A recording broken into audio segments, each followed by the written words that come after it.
다음 안보실장에 위성락 국회의원을 임명합니다. 위성락 실장은 관련 분야에서 풍부한 정책 경험과 전문성을 바탕으로 외교 안보 분야 공약을 설계하고 국정 철학에 대한 깊은 이해를 갖춘 인물입니다. 대전환 시대에 진취적 실용 외교와 첨단 국방으로 외교 안보 강국, 평화와 번영의 한반도 구현이라는 국정 목표를 달성하여 국민들께서 체감하실 수 있는 성과를 창출할 것으로 기대합니다.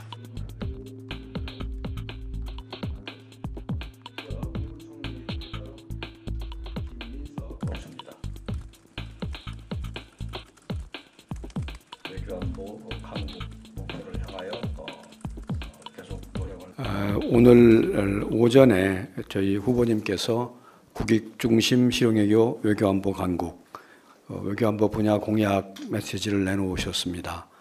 저는 여러분들께서 이 문제에 대해서 추가적인 질의가 있으시면 답변하기 위해서 여기 나왔습니다. 여러분들 질문할 게 있으시면 자유롭게 제기해 주시기 바랍니다. 네, 말씀하십시오.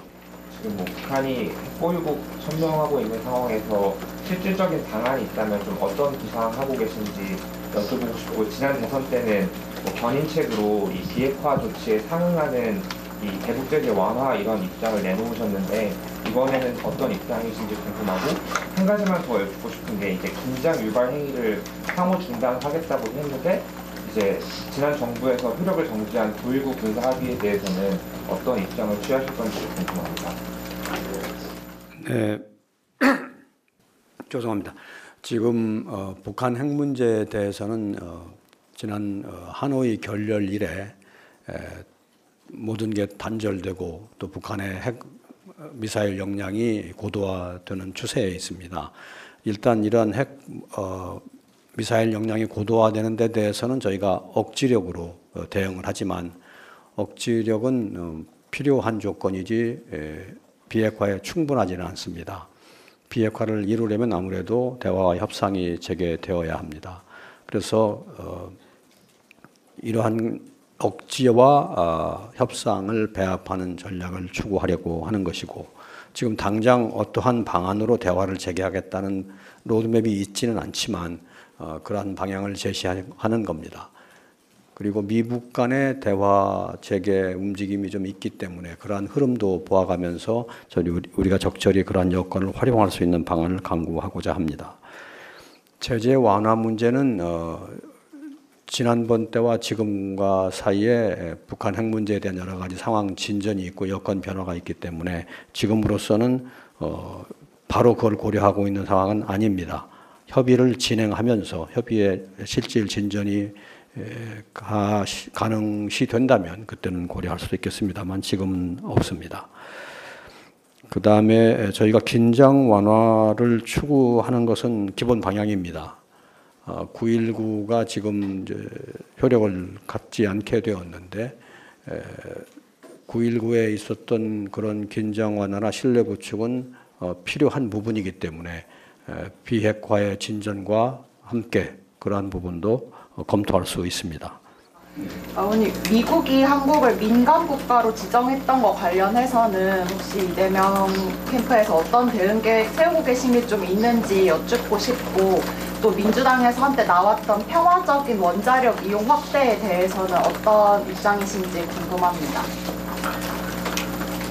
네, 민간 국가는 해제를 추진해야 하겠습니다. 그것이 한미 간의 과학기술 협력에 여러 가지 제약을 가하는 점이 있기 때문입니다. 그러나 우선은 그런 문제의 여러 가지 배경과 관련되는 유발 요인들을 종합적으로 파악을 하는 것이 급선무일 것이고, 거기에 기초해서 적절한 대응책을 강구하려고 합니다. 원자력의 평화적 이용은 우리가 그 평화적 이용의 정도를 늘리려는 방향으로 생각을 하고 있습니다. 그 문제는 핵 잠재력이나 핵 무장하고는 전혀 무관한 것이고, 저희 당의 입장은 핵 무장론, 핵 잠재력론과 완벽히 거리를 두고 있습니다. 저희가 생각하는 원자력의 평화적 이용은 순수한 경제적 이유, 순수한 산업적 이유, 순수한 평화적 이용의 차원에서는 생각하고 있습니다. 아까 메시지 중에서 중국 한중 관계를 뭐 최악의 관계로 규정하시고 안정적으로 관리하겠다고 하셨는데 구체적인 게 많이 안 나와서 왜 한중 관계를 최악의 관계로 좀 규정하시는 부분이나 그리고 안정적으로 관리할 때 어떤 원칙을 준비 중이신지 한국과 중국 관계가 지난 수년 사이에 지속적으로 악화되어서 수교 이래 제일 나쁜 관계가 되었습니다. 그것은 저희가 규정한 말이 아니고 중국 측이 그런 표현들을 쓴 바가 있습니다. 그렇기 때문에 현재 상태는 나쁘다라고 말하는데 별 이견이 없을 것입니다. 그런데 이렇게 상황이 나빠지다 보니까 또 더군다나 한중 관계뿐이 아니고 한러 관계도 수교 이래 최저점입니다. 두 나라와의 관계가 동시에 최저점이 되었습니다. 그러다 보니 중국과 러시아가 북한의 핵 미사일 문제에 대해서 그동안의 어느 때보다 덜 건설적인 입장에 서 있습니다. 이러한 상황은 방치하기보다는 어떻게든 어드레스해야 합니다. 그 방향이 우리로서는 한미 동맹, 한일 협력, 한미일 안보 협력을 기본 축으로 하여서 중국과 러시아의 관계를 적절히 관리하겠다는 겁니다. 김대중 노무현 문재인 전 대통령이 이어지는 지난 민주정부와 비교했을 때 이 외교안보 정책을 좀 계승해 이어나가는 지점과 다른 관점에서 좀 차별화할 지점을 잠깐 알려주시면 되겠습니다. 저희는 민주당이고 민주당의 역대 정부와 외교안보 정책의 어떤 기조를 함께하는 연속성상에 있는 건 맞습니다. 동시에 그동안에 우리가 발견한 주변 여건의 변화 등을 감안하여 또 시대에 맞는 정책을 진화시켜 나가려고 합니다. 여러분들이 이번에 보는 실용주의라는 데서 그러한 변화의 흐름을 좀 읽을 수 있을 것으로 생각합니다. 경제 안보 현안을 총괄하는 코프로터 구축이라든지 여야 대표 외교육지 정리가 말씀주셨는데요. 구체적인 내용이 부족한 것 같아가지고 부모님이랑 꼼지는 거 어떤지 말씀해 주시면 두 번째부터 말씀드리면 여야 협의체는 그냥 여러분들이 짐작할 수 있을 겁니다. 구체적인 형태가 뭐라고 딱 규정되어 있지는 않지만 여야 간에 지혜를 모으는 그런 조직을 해보려고 하는 것이고요. 그건 여야 간에 합의가 돼야 되는 문제겠죠. 컨트롤 타워는 정부 안에 지금 경제 안보 다루는 부서들이 이렇게 나눠져 있는데 더 많은 조율과 협업이 필요하기 때문에 대체로 대통령실을 중심으로 그러한 컨트롤 타워를 강화하겠다는 취지입니다. 추가로 변조하면 될까요? 그러면은 그거는 뭐 대통령께서 직접 좀 중재하시는 건지 아니면 국가안보실 이런 차원이신 건지 궁금합니다. 컨트롤 타워요. 네, 그거는 뭐 어떤 방식으로든지 선택할 수 있습니다. 아직 거기까지 정해지지는 않았습니다. 질문 부탁드립니다. 네. 말씀하시죠. 오늘 발표된 외교안보 공약을 보면 미국, 중국, 러시아, 인도 모두 잘 지내려고 실무기도를 하겠다는 내용인데 사실상 이게 양자 체계를 강조받고 있는 현재 외교 상황에서 이게 현실성이 있는 방법인지 일단 궁금하고요. 또 미국과 러시아, 우크라이나 관계 같은 경우에도 지금 외교적 불확실성이 매우 큰 상황인데 불확실성이 큰 상황에서 어떤 스탠스를 취해야 될지 궁금합니다.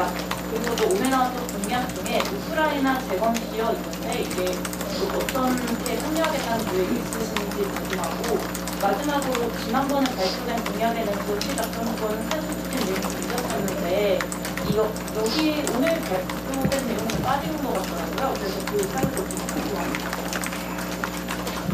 저희가 주변 국가들하고 다 잘 지내는 실용적인 입장을 갖고 있지만 나라와의 관계의 정도가 다르기 때문에 뭐 다 이퀄하게 관계를 가져가지는 않습니다. 역시 우리는 한미 동맹, 한일 파트너십, 한미일 안보 협력에 방점이 있고 그것을 기본 축으로 하여서 다른 나라와의 관계를 관리한다는 입장입니다. 그렇게 이해해 주시면 되겠고요. 우크라이나 전쟁이 초래한 여러 가지 도전들이 있습니다. 그런 도전들은 잘 대처해 나가야 하는데 지금은 우크라이나 전쟁에 휴전 기미가 있기 때문에 그러한 상황이 실현되면은 조금 더 지금하고는 다른 여건을 만들어낼 수 있는 환경이 올 것 같습니다. 그런 기회를 잘 활용할 것이고 동시에 우크라이나에서의 재건 지원에도 참여해서 기여를 하고자 합니다. 전작권 문제는 여기에 명시적으로 되어 있지는 않지만 전작권을 지속적으로 추진한다는 입장에 변화가 없습니다.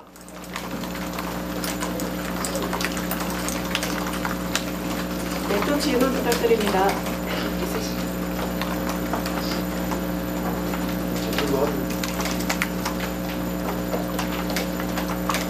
질문 추가로 없으실까요? 네, 그러면 제 브리핑은 마무리하겠습니다.